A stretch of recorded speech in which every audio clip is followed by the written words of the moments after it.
ഉത്രം നക്ഷത്രത്തിൻ്റെ അധിപൻ സൂര്യനായതിനാൽ ഈ നക്ഷത്രത്തിൽ ജനിച്ച വ്യക്തികൾക്ക് ശക്തമായ സ്വഭാവം, അംഗീകാരം നേടാനുള്ള താല്പര്യം, നേതൃത്വ സ്ഥാനങ്ങളിലേക്ക് ആകർഷണം എന്നിവ ഉണ്ടാകാൻ സാധ്യമാണ്.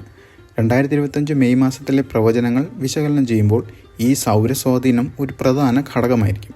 2025 മെയ് മാസത്തിലെ പ്രധാന ജ്യോതിഷ സംഭവങ്ങൾ നോക്കാം. ഗ്രഹങ്ങളുടെ സംക്രമണം എന്തൊക്കെയെന്ന് നോക്കാം.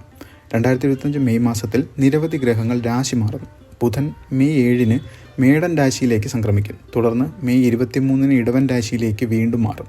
സൂര്യൻ മെയ് 14-15-ന് ഇടവൻ രാശിയിലേക്ക് സംക്രമിക്കും. വ്യാഴം മെയ് 14-15-ന് മിഥുനൻ രാശിയിലേക്ക് മാറും. രാഹു മെയ് 18-ന് കുംഭൻ രാശിയിലേക്കും കേതു അതേ ദിവസം ചിങ്ങൻ രാശിയിലേക്കും സംക്രമിക്കും. ശുക്രൻ മെയ് 31-ന് മേടരാശിയിലേക്ക് സംക്രമിക്കും.